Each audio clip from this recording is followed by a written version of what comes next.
watching you make this, there were a number of processes that were completely mysterious to me. Mm-hmm. Like what were your criteria for what songs to put on it? Well, first of all, when you're making a CD, which you assume will be a continuous listening experience for people, so you assume still, since they're all on one CD, that people are going to probably listen from beginning to end. Then you become aware that some things, even though they might be individually good and interesting, don't really fit in with that experience, and they disturb the flow of it. So certain things might get left out for reasons that only have to do with their compatibility with other things. Other things might get included, not because they're the very strongest pieces, but because they make a good bridge between two songs, for example. Are you willing to give an example of one of those? Well, yes, actually I am. Going Unconscious is, I think, is a beautiful piece of music. It's not a strong song as such. It's not really a song, whereas most of the other things on the record... Right, it's almost an interlude. Yeah, it's an interlude which happens to have a voice in it at some point. Do you ever actually change the song because it's where it's going to be in the CD? I change the length of things, certainly. So, for example, the song And Then So Clear used to have a much longer ending, and I've truncated that a bit because it's now the second song on the record, and I didn't think you wanted to have such a big meal so early on in the record. You felt like you wanted to get on a bit quicker than that. So now, isn't this kind of an old-fashioned way of thinking about things? If everybody's listening to this on their iPod and skipping around, and well, this is a problem, and this is a problem that everybody's facing at the moment, I think, because they don't know how people are going to be listening to things. Now, we've always had that problem in one respect, in that we didn't know where they were going to be listening. You know, do we mix this thing to sound good on a car radio, or on a $20,000 hi-fi, or on a little ghetto blaster? So people have always tried to mix listening to lots of different systems so that they can get the best compromise between those different systems. So that's something that we've all got used to doing, but we haven't got used to the idea of thinking that this song might end up being right next to a status quo song on the one side and a Public Enemy song on the other. And actually that's almost impossible to accommodate, to the extent that you sort of think, well, I won't think about the problem. You just forget it. But in a sense, you're compromising the end. You just gave an example where you compromised what you wanted to do with an individual song, mm-hmm.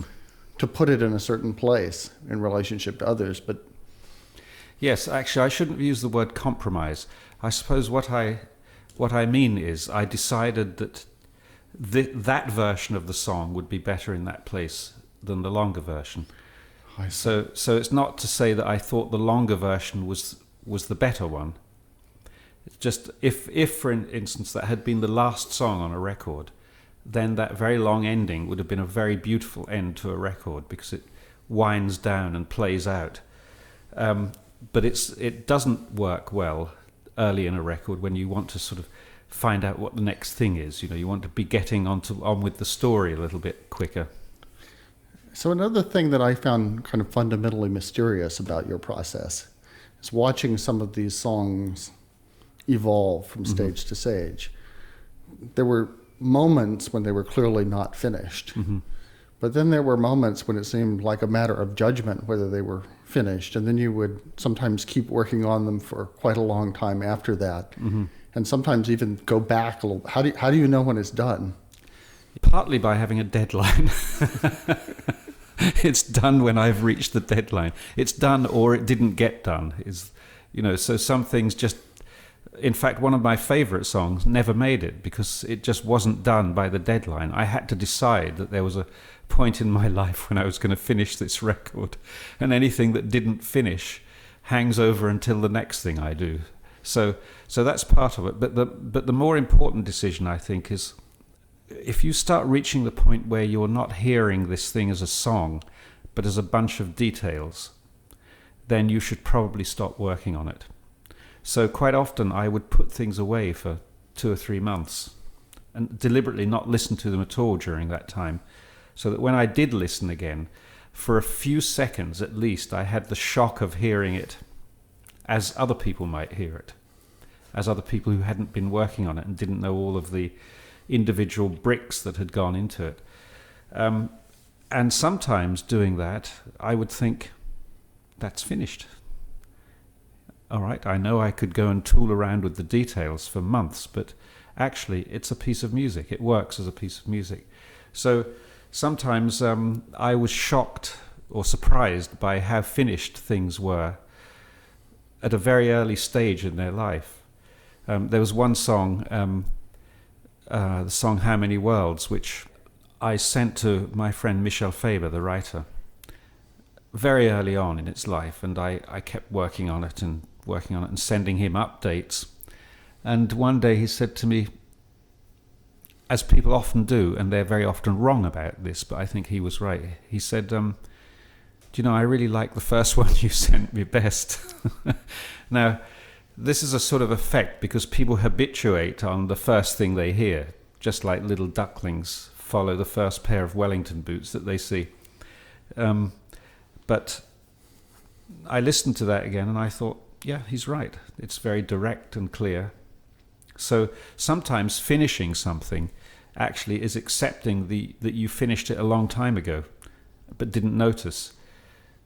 I know that at one point you were trying to explain music to me, and you made a little CD of very old time rock and roll where it was all very raw, and people were worried about spending an extra hour of studio time, and so in fact everything was kind of the first pass in those days.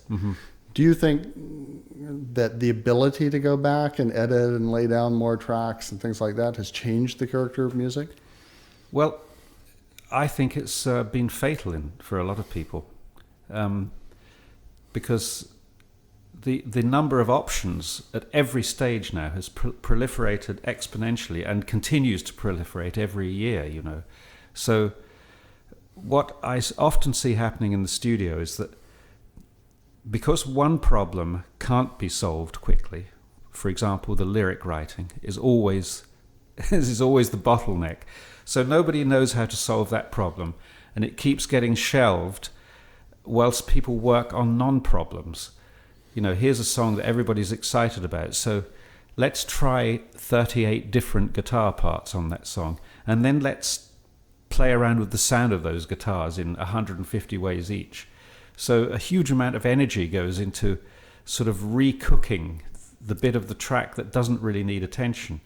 The part that really needs attention is too difficult a problem for anyone to deal with. So it's sort of like playing with the fonts when you're working on a document instead of what you're actually saying. Absolutely. That's exactly what it's like. And yes, and the paper size and the ink color, but you don't know what you're saying yet. So you have to be very aware of that, the potential of the technology to get you into screwdriver mode. And of course, there are various ways that people have of overcoming this. And one which is a very tough judge is, what about if I just sat down and played this on a piano and sang it to somebody? Would there be anything there at all? Is there actually a song, apart from all these fabulous drum sounds and hip beats and everything? Is there anything there? But that only works for a certain type of song, and that would work for Paul Simon, for example, you know, because he's that kind of songwriter who demands to have that kind of song. But it wouldn't work for several of the songs on this record. For example, Going Unconscious. There's nothing to play on a piano there, and there's nothing to sing, really. But it still works as a piece of music. So I have to come up with different criteria about when something is successful. And the only way I can do that, really, is by fooling myself that I haven't heard these things before, either by time or hearing them in unfamiliar situations. What's a method that you use to fool yourself? Taking a CD into a car. So driving along and if you have one of those multiple changes which randomly shuffles. So suddenly it's one of your own tracks on. And to hear it in the context of other music that you know, you immediately think there's something not very interesting in the bass end, or this part of the song is really working and stands up well, but this part just sounds like a useless bridge. So if you look at the songs that did make it, is there one particular that you love but you think is going to be underappreciated, or at least for a while going to be underappreciated? That's a good question. Well, I love the song "And Then So Clear." And some people have difficulty with that song because the voice sound is so unusual. So I've used a processor to raise my voice an octave, so I sound like a very frail countertenor. And some people have listened to that and said, "Why'd you do that to your voice?" Because funnily enough, the voice is almost the last bastion of old recording, in that what people really appreciate is very faithful voice recordings. Nothing else is faithful now. Drums are processed, everything else has a huge sort of range over which it can roam, but the voice is still expected to be a voice. It's rather like if you made a romantic film, you could stretch color values and all sorts of things in the film, but if the lead actor were actually a robot, people would find that very unsatisfactory. They want the lead voice to be a real person that they think they can empathize with, whereas I don't really. I'm just as happy if that figure is just as fictional as the rest of the landscape. So I think people might have difficulty with that one. They might have trouble with Bone Bomb. I have to admit, I find it both difficult to listen to and also compelling to listen to. So Bone Bomb. Yes, Yeah. I sort of almost want to skip over it every time because I know it's going to. Well, now it's at the end of the record, so you don't have to. You don't have to skip over it. You can just stop there if you want. Yeah, I think that will. I mean, if people really listen to the words, I think it. Yeah, that's a real statement, that piece. In fact, it's Bowie's favorite one of my songs. I think he wrote to me recently and said he plays that one again and again and again. And I think for probably that's something that interests other musicians quite a lot, because it's a very unusual structure. First of all, the voice makes no attempt to be a singing voice or a rap voice. It doesn't sort of slot into the music in a kind of obviously calculated way. And the landscape behind it has a very uneven and irregular shape. It doesn't do anything conventionally musical in the way it changes. So I think for a songwriter or for someone making music that uses voices, this is quite a liberating piece, because it offers you another territory you can go into. Songwriters are always looking for somewhere else to go. In a way, songs are very hard. They're very hard because they're very high focus. Are there other songs that you think open up some new territories? Well, another one I think is unusual is, in terms of its shape, is the song "How Many Worlds," because what you have there is a very short song with a very long instrumental piece, and then a tiny little addendum which reminds you that it was a song. So that's a sort of bluff in a way. It's a deceit. There's just enough of a human being in there to make you think you're hearing a song, but actually the piece is about the music in the middle. In fact, there are a number of bluffs of that kind on this record, because I learnt this from the record I made, Another Green World, which had 14 pieces on it, of which only 5 had vocals. And I noticed that everybody thought of that as a song record. And I was pleased about that because people listen to song records differently than they do from instrumental records. And in fact, the quality of attention that people bring to song records, I think, is better than the quality of attention they take to instrumental records. So I would like to have that quality of attention. In fact, I wonder if you think of lyrics in general as being a kind of a bluff. Yes, I think I do. I think what I think lyrics have to do is to engage a certain part of your brain in a sort of search activity. So your brain wants to say, here are some provocative clues as to what this song might be about. Certainly, they don't need to be explicit. In fact, for me, they definitely shouldn't be explicit. They shouldn't too clearly reveal the character of the song or particularly the persona of the singer. You know, the last thing I want is for me to be presented in there. I want you to think that I'm like an actor playing a part. So that isn't me in those songs. That's a part I've chosen to play. Yeah, I remember very clearly at one point when we were fishing around for lyrics for something, and I said, well, maybe this song is about this, meaning the lyrics were about that. Yeah. And you rather sternly corrected me and said, no, this song is about the music. That's right. That's right. It's almost as if the music writes the song for you.